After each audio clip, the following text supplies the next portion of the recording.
She'll give it all to you in one breath and take it all away in the next.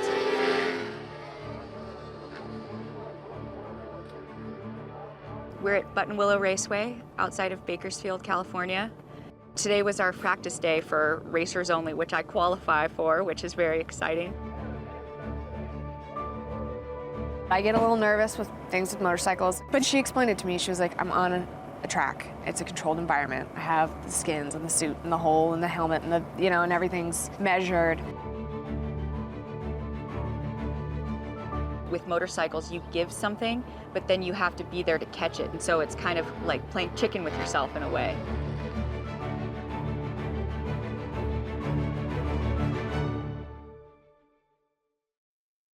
We actually grew up just on the western side of the Sierra Nevadas. We went to, it was like a 2-room schoolhouse, and for PE, we would ski on Tuesdays and Thursdays. So pretty early on, I mean, we've been doing all kinds of extreme activities. I think skiing, extreme sports, it's a very intimate relationship with yourself. It also helps you feel safe and trust yourself. And so I think it comes all back to love, searching for love in a safe place, and you can do that through extreme things. I had always had an affinity for bikes, but they were very intimidating to me. I didn't know the first thing about them. I didn't know what CCs were or anything, so the prospect of learning how to ride one felt out of reach.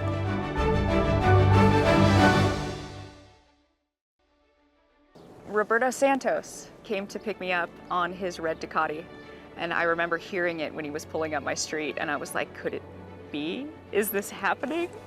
And I remember being so nervous getting on the back of his bike, and he took me to sushi downtown, and then it was night, and we got on the 10, and he opened it up.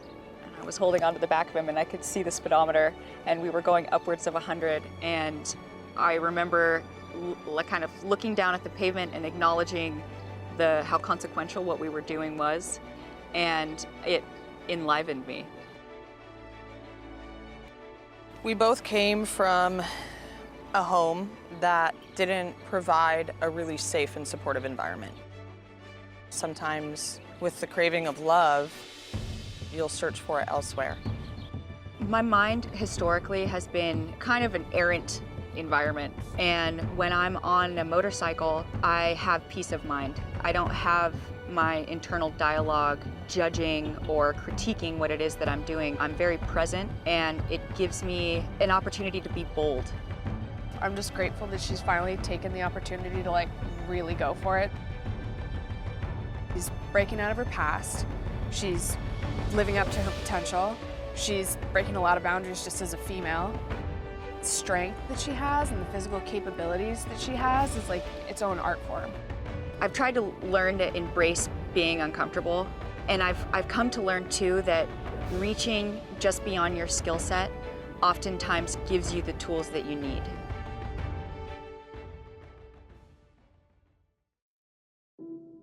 She's a samurai, right? People look at her and they're like, beautiful. But what they don't know, she's also a badass.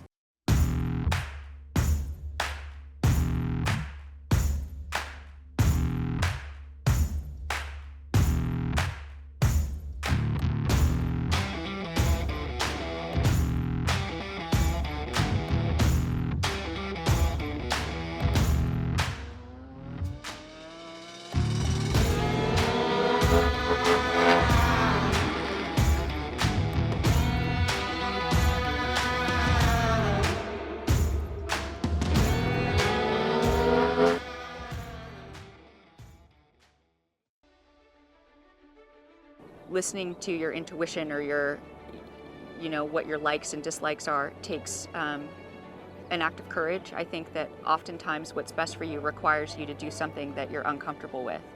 And I would say that leaning into those experiences has yielded for me the most benefit. I had this epiphany recently, I think in preparation for this race, that this is something that I really love doing, and I'm going to pursue it with everything I have and see what happens.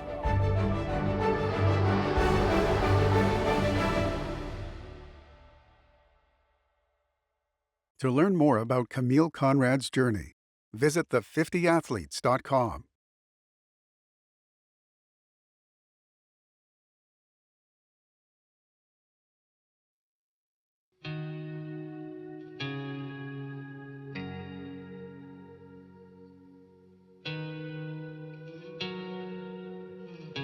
I get a chance to service kids. I've been there, done that. I get a chance to tell the kids the true experience. I'm not a high school coach that watches film and read books and say that this is how you do it. I was in the fire, and I tell kids all the time, you can't tell me how hot the fire is if you've never been in it. I've been in it, so I'm right in front of you guys, and I'm telling you the right ways. My quarterback, Keyshawn Henderson, prime example, and I was telling him about a certain combination, a route combination. And I told him, I said, well, if the safety does this, or the corner does this, or the backer does this, this is where you need to go with the ball. He goes out, throws a touchdown, he comes back and says, Coach, I can't believe he was right. And in my mind, I'm saying, I see it so much faster than you see it. Trust me, trust yourself, and let's keep winning games.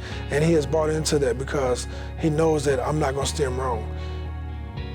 Certain situations, different places, you don't get that. So for me, I get a chance to serve these kids here at Legacy School of Sports Science. I get a chance to walk with them, I get a chance to talk with them, visit with them, I get a chance to know them. And it's bigger than ball. And I think they know that about me. They know that I'm gonna run through a brick wall for them as well, because I understand it, I get it. Not everybody's gonna go and play college ball. Not everybody's gonna go to the NFL. But the ones that truly believe that they can do it, you have an example right in front of you.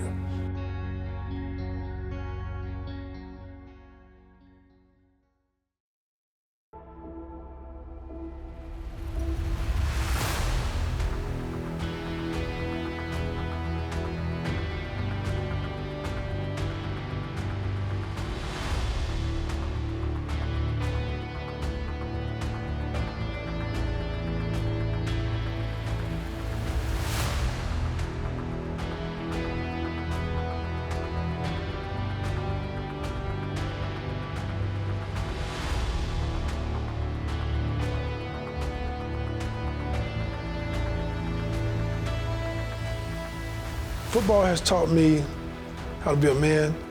It has taught me how to love. It has taught me how to forget and move on. It has taught me how to care. It has taught me how to understand when I get knocked down, how long you stay down. When you get back up, what type of attitude do you have? It has taught me how to be patient. It has taught me how to be knowledgeable. And it has taught me how to be a great competitor.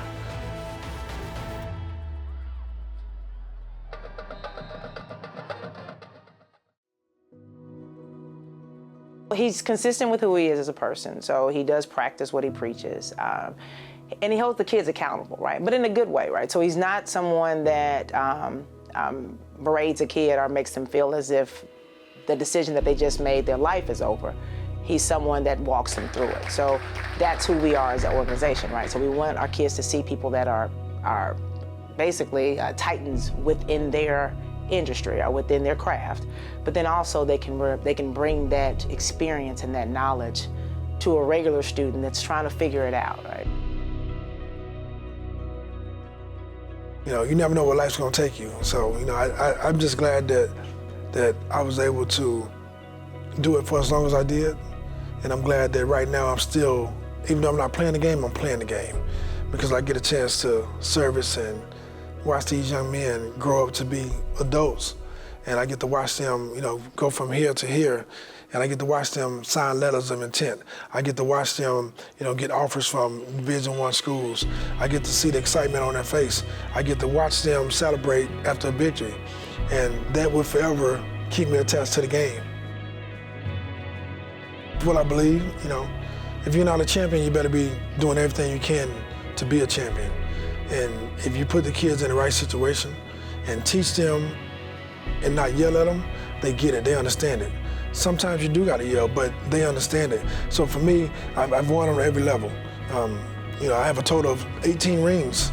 It's total from everywhere I've played. Championships and bowl games and all that. So I'm lucky enough to be around a good group of kids who have helped me get 2 more rings, state championships in high school in the state of Texas, which is big time. And without those things, I don't know where I would be, to this day. Football has taught me a great deal of respect for the game of life.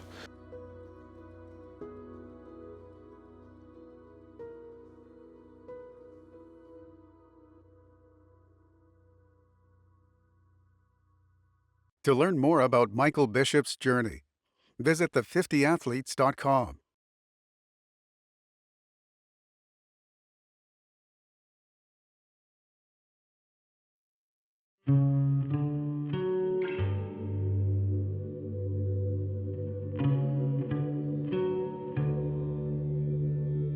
I grew up in Hermosa Beach. There was one other Asian family in my grade, just one. And I don't even think they were Japanese, I think they were Chinese. And so I'd look around and be like, one, already I was tiny, I was different. I was, when you're young, you're so impressionable and you get kind of picked on for your differences. When we get older, we realize our differences is what makes us beautiful and unique and loved.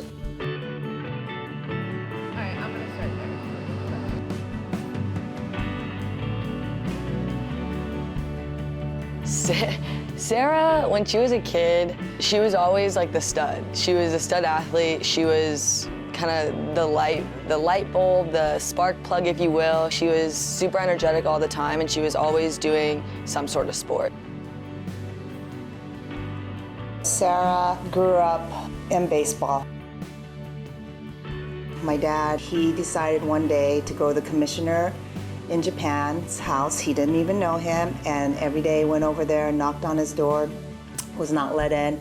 He kept trying and trying and trying, and finally the wife's like, you need to talk to this kid.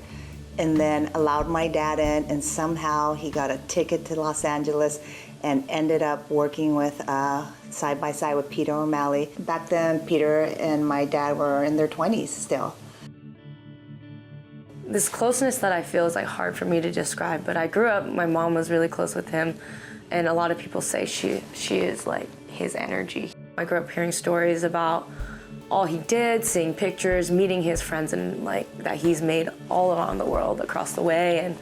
And my father obviously took over his position at the Dodgers when he passed, so my dad made sure like to have his legacy be known and kept.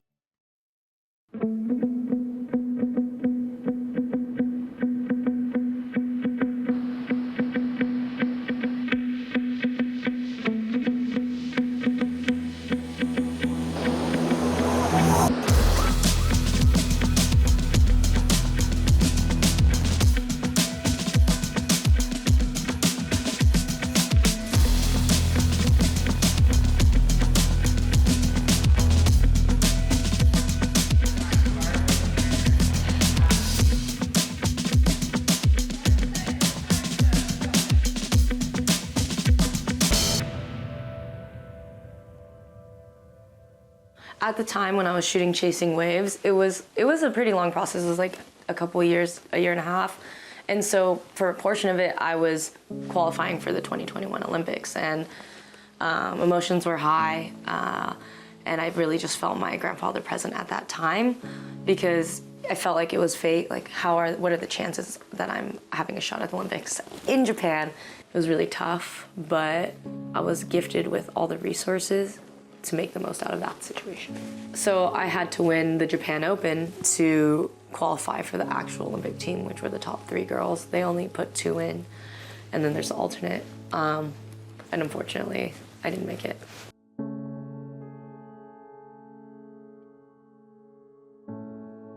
To get that close and miss it sucks. Like, it was an amazing journey. It was a great thing, but after I lost, I really felt like, like I got so close. But I quickly realized that, wait, I wasn't expecting to get here. I wasn't prepared to be here. I was probably in the worst shape ever, like, not saying excuses, but what would happen if I actually prepared and was ready and put my intention towards this goal? I think it's the weight of carrying not just a family, not just a country, but like a legacy beyond time on your back.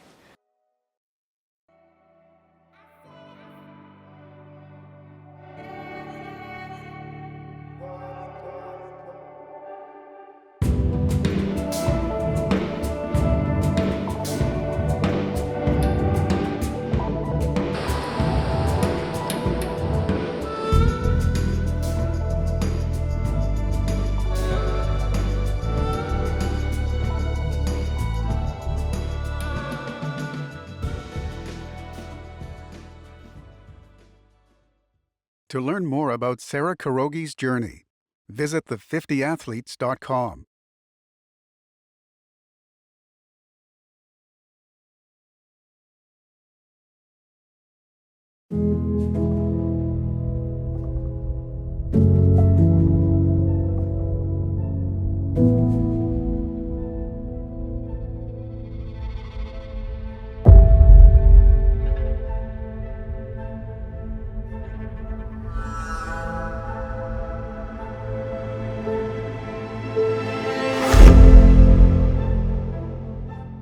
Boys need to be run. Boys need to be active, and so it was fun because they literally, the mountain was their playground. They would build forts, we'd walk down to the rivers, and they'd build dams. They just got to be a part of nature. I look back at my life and I pinch myself. Like Sundance, to grow up in that community was incredible. Our summer job was to take care of a lot of the homes up there, trimming flowers. When you enter Robert Redford's kind of pool tennis court area, he had all these flowers there, and we'd have to trim bobland into the flowers. I got to spend so much time with my family and with my brothers, and we became great friends, and still to this day, such a respect.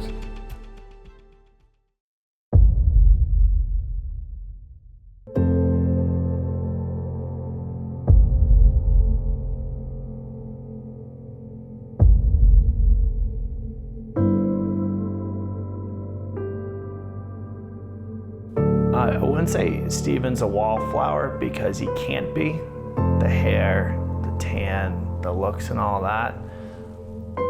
But he is a very humble person who came from a really solid family, who values friendships, who values people for how they contribute to his success. And I think he's really seen his path as not being just his. It's been a lot of people that have helped him get to his point. I think he recognizes that. Well, this is my little man den. I have a bunch of random things in here, but just saw this one from my buddy Thomas Walsh. When I was around 2010, I was introduced to Thomas through a coach of mine, Phil McNichol, who said there's a kid who needs help, and he actually had cancer at a young age and was basically told he was going to die. We became friends, and I helped him through his journey, and that kid inspired me more than anything. He was on his deathbed, he was in leg braces, he could barely walk, was a frail little skeleton, and I think he was given less than a 10% chance of living, and he fought back. Recovered, cancer-free, went to the Paralympics and gave me this bib, and surprised me at the finish of Beaver Creek, and I started bawling 2 years ago. But I gave him my Olympic bib from 2006, and we've had a tight relationship ever since, so thanks, Thomas.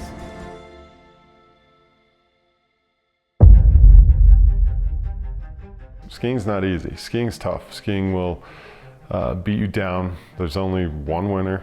It's not like you're on a team and you're gonna lose a lot, you're gonna get hurt a lot, you're gonna get beat down, you gotta come back, you gotta convince yourself. It's not an easy sport, it's risky. there was times where he went left and right too far. That's where, you know, his strength was always seeking ways to push the limits. How do I push the limits in the sport? How do I push the limits of my own body? That was his big strength. Now, when he was doing that in a clear direction, that's my North Star, that's the direction I'm going, is when he had his best years, his best success. When all of a sudden I was like, no, my North Star's over there, no, my North Star's over here, that's when he got himself lost.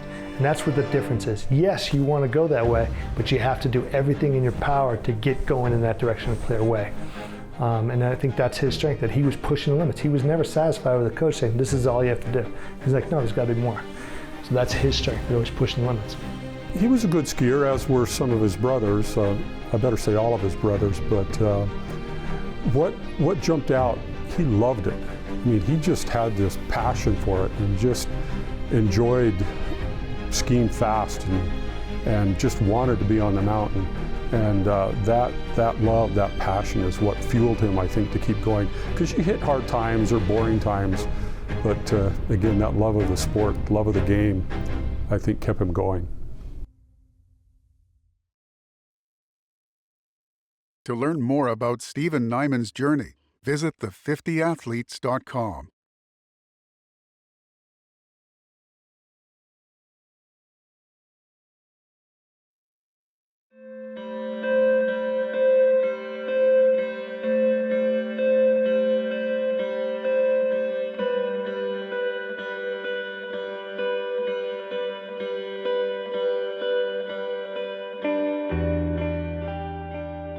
She's just enormously talented, very gifted, great reflexes, incredible length, talent, hand-eye coordination. If you're going to be the best in the world at something, you've got to be great at a lot of things. So that list can go on and on and on. You hear all the time, like, water polo is like 90% mental.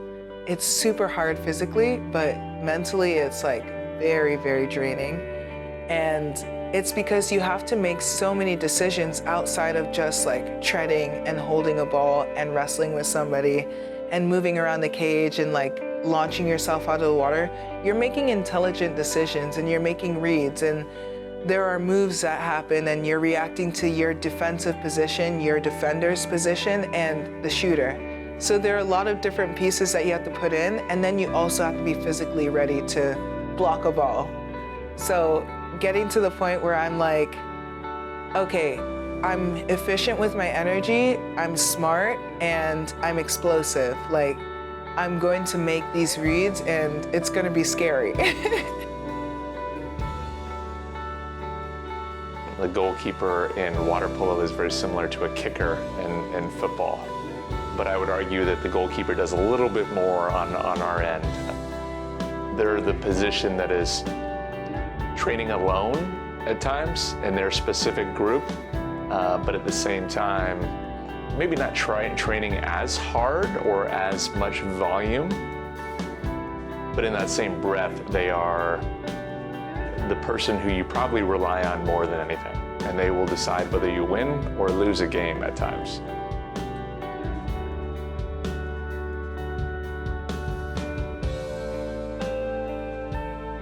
I think it was really hard for me when I was younger to understand how I fit into the grand context and what it meant to be Black in a predominantly white sport, because when I was young, being Black in a predominantly white space just meant like trying to fit in as best as I could. I think she's always had a desire to have an impact and be that role model, but she was very hesitant at first, because that's a lot of pressure too at the same time, and she was very hesitant at first to put herself in that position. So when I came to this environment, and maybe not my teammates, but people were so focused on how I was different, and like interviews and like parents asking and all of these things on how I was different, I was like, okay, I can't hide. Like, I need to understand this. I need to like really, really understand like how these people who don't know me are telling me how important I am to be here. I'm like, I'm just here to play water polo. Like, I just love this game. What I've seen from her in the last 4 to 6 years is this willingness and almost this vulnerability from her to be able to have the courage to put herself in a position to where she is clearly making that a mission now, and she's not afraid to talk about it. But when I actually took the time to understand the history of exclusion of Black people from aquatics in general, but also our sport by like association, I understood how important it was to be looking like me and to be here and doing what I do and loving it.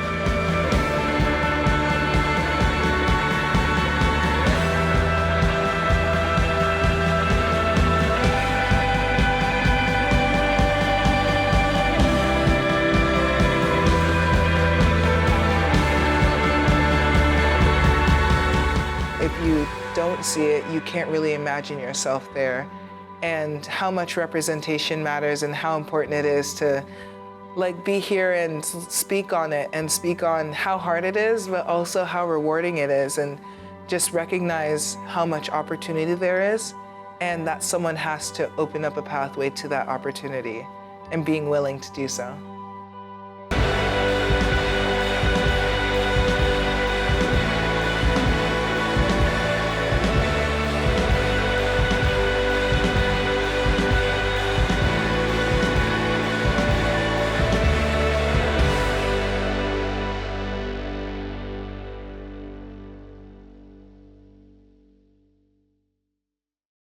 To learn more about Ashleigh Johnson's journey, visit the50athletes.com.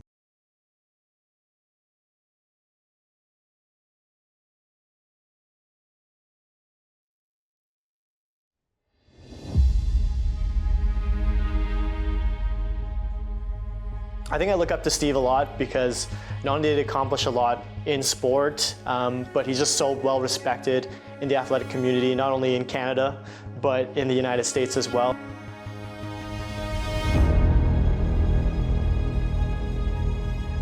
It's been really, really fun to like see someone who's been so successful in sport, but then also like be so successful post-sport and create this awesome organization. Steve's just, you know, as Canadians say, an absolute beauty, a legend.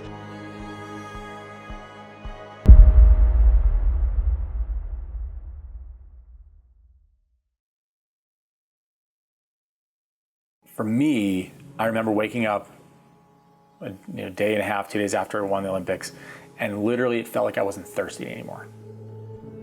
That was I had that feeling, had that aura to me. I wasn't thirsty. It was as if I had been thirsty my whole life and I wasn't thirsty anymore. That was, in essence, that thing being exhumed from my existence. And just like anything else, it's a loss.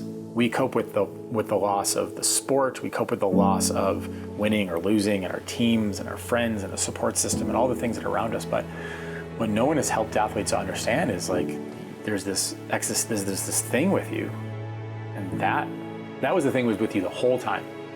Whether you won or lost was one day. Whether you training, that's a few hours a day.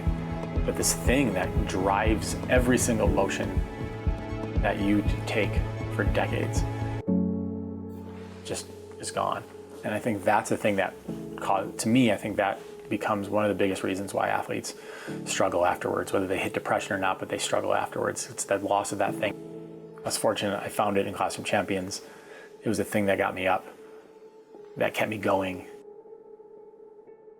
He has a considerable work ethic, as you might expect. He knows how to work through struggle to figure out a way forward. He's a huge problem solver. This man, worked through considerable injuries to get to where he was, sort of at the top of the game in bobsled. And he still can figure out how to do that. Like, he did this fitness challenge for a month where he had to do this atrocious workout, and his feet were all broken up, his knees were messed up, and he still warm up for an hour and a half before doing the actual workout that took like half an hour.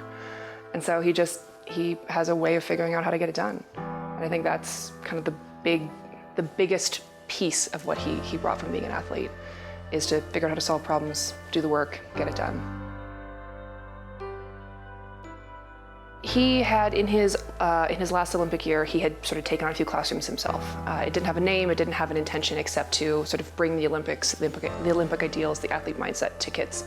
And he loved working with kids. He was intending to be a teacher, and so he just did it himself. And after that was over, he and his sister were like, I think there might be something to this. And other people were like, I think there might be something to this. That will change your life forever. I challenge you to look at what you're doing in your life. I want to do, Alex will start this off, but then I'm stoked to you guys can just pass this around, okay? But realize this thing has been through tens of thousands of kids' hands at this point. Nobody's dropped it, so don't be that kid. Cool? Favorite topics or units or subjects? And just throw me hands and you guys just give me the Thinking topic. back to when I was a kid, I think that learning how to control and learning how to embrace my emotions in different ways, and understanding that all emotions are normal, and learning how to deal with them and work through them and having that support. I think knowing what I know now, I think that would be really helpful as a kid. Kids are learning through 3 different ways. They're being taught something, teacher at the board, or somebody teaching something. They're being taught through experience. So they're doing, schools these days, a lot of activity-based, experiential-based things. They're learning by doing, or they learn through role modeling. So at Classroom Champions, we aim to put great role models, not gray-haired has-beens like me in front of kids, but people who are in the process of their excellence, in the middle of their excellence, who are training for the next Olympics, who are in the NFL today, the NHL today, and the NCAA level today, so that kids can see these things and see the struggle in real life, in real time. Paralympians who are grinding away for the next Paralympics. And if you can do that, then you cover the role modeling area, and then you actually have these people unlock the black box. I think all kids deserve to have people around them that are teaching them the skills that help you be successful in life. To learn more about Steve Mesler's journey, visit the50athletes.com.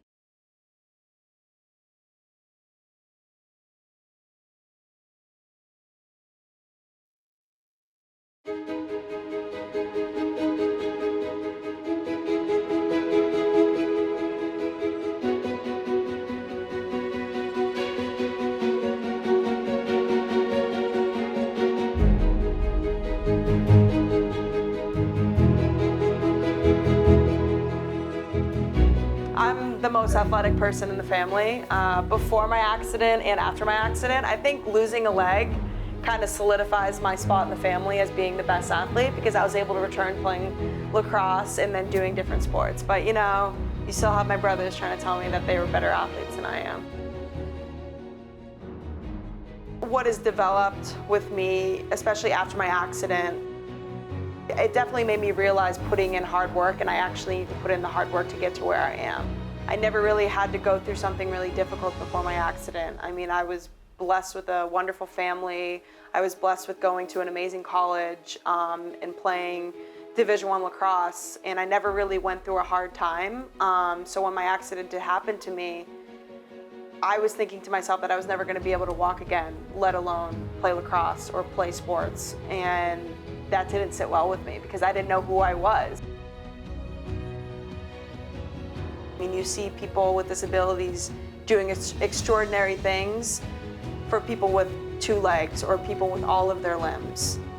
So it's something that I'm extremely grateful for, and that's why when I always say I look back on my accident, I do view it as a positive, and I view it as something that I'm grateful for, because it changed. Not only did it change the type of athlete I was, it changed the type of person, and it made me who I am today, and it made me realize what's important, and it made me passionate, and it made me realize that tough things happen to people, but it doesn't mean they give up, and it doesn't mean that they have to quit.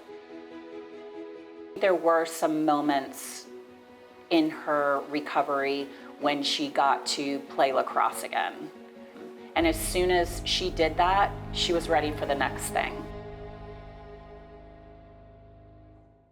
I just remember when I graduated that I didn't want to hang up my athletic career just yet, because in my eyes I had only been running for about 2 years. So that's when someone from the U.S. Paralympic track and field team reached out and say, hey, have you ever thought about running? She said, I think I'm gonna run. And I said, run? I said, you hate to run. And she said, yeah, I think I'm gonna do it. She came to my practice and she did a little bit of running, and I started yelling. So that was my very first impression, because I said, what are you doing? And you know, she said, I'm running, and I said, oh no. My first impression was that, you know, we had a lot of work to do. Bottom line is, I had to get some of the lacrosse out of her and put some track in her. And that was first and foremost. And fun fact about me, I hated running. I hated anything to do with it. Even after my accident, I tried to use my disability to get out of it. But I thought to myself that this would be an amazing opportunity if I was good enough to represent my country and do something, you know, really amazing. So I honestly just signed myself up for the first track meet there was. I think I had like 3 weeks to train for it. And I remember showing up at that first race, not having any idea what it was, what type of I knew it was a Paralympic competition, but when I got there, I realized that the entire U.S. Paralympic national team was there competing, and that I was competing against the reigning national champion. So I immediately wanted to go home and quit. I was just like, I'm not ready. And you know, luckily I had my amazing mother, but it was funny because I was talking to my mom the night before, and I was just joking around. I said, what if I actually win? And you know, she completely shot me down on that. She was just like, I don't want you to get ahead of yourself or have too big of expectations and maybe you fail. So she just said, just do your best. And I remember waking up the next day, and I had never been so nervous in my entire life, because I had always done team sports. I had never done an individual sport. I remember just lining up in the starting blocks. I remember honestly showing up asking where the 100-meter mark was on the track, because I had no idea. I remember the gun going off, and then all of, you know, my nerves just went away, and it was just that competitive kid that just wanted to win. And I remember halfway through the race, I heard the screeching noise, and I realized that it was my mom, because I was actually winning. And then when I crossed the finish line, not only did I win and beat the national champion, but I hit the qualifying times to be a part of the national team. One word I'd use to describe Noelle would be a hero. To learn more about Noelle Lambert's journey, visit the50athletes.com.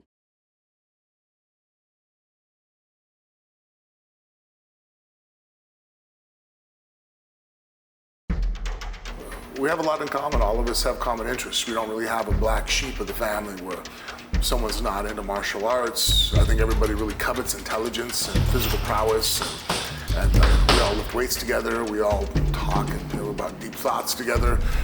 You know, so I think that you know, it makes sure we have a very strong bond.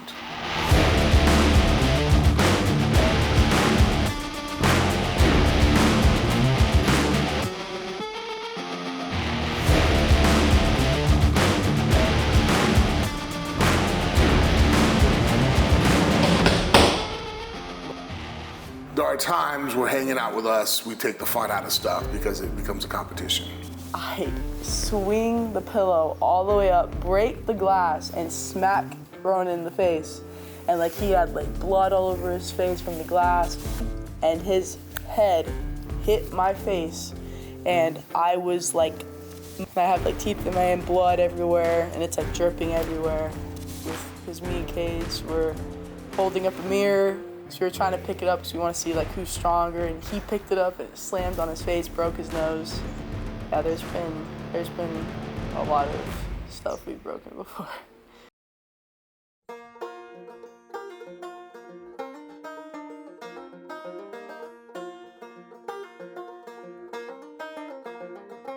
Yeah, I have 11 chickens, 11 bunnies, a hedgehog, a lizard, and 4 dogs.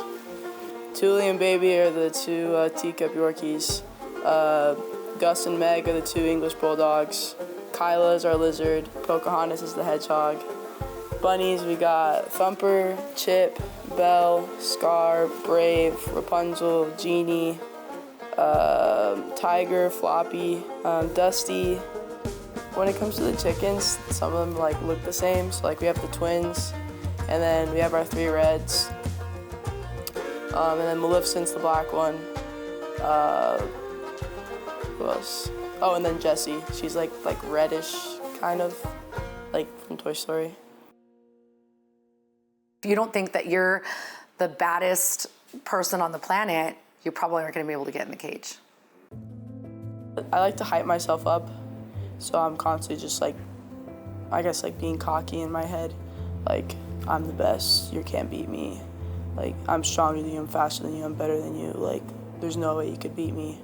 And I'm like, the only person that could beat me is myself. And so I just constantly tell myself that. Even before a fight, like I'm like walking out, and I'd like to just always have a smile on my face to like hide my like anxiety. Cause like people that say they're not scared or they're not, I guess, nervous before a fight, they're lying. Like, it's not true. Like, everyone has nerves in themselves when they're about to go fight, because, I mean, there's a chance of you getting knocked out, your arm twisted into 3 different positions, getting choked out in front of thousands of people. There's no way you're not nervous, so you're lying. So like, that's always what I tell myself.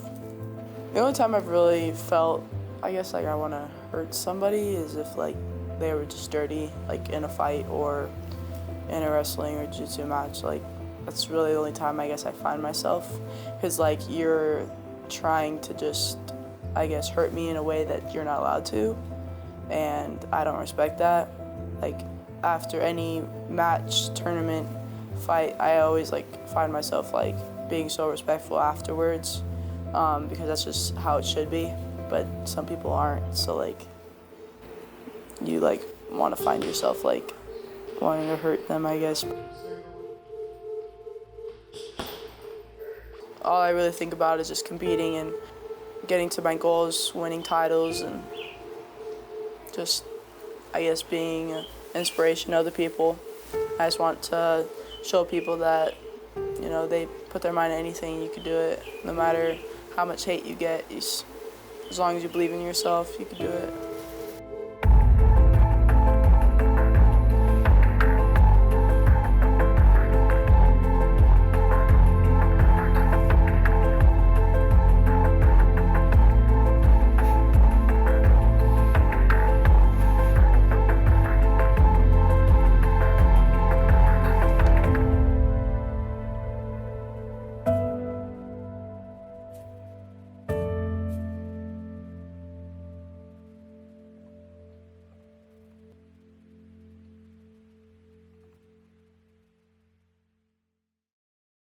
To learn more about Bella Mir's journey, visit the50athletes.com.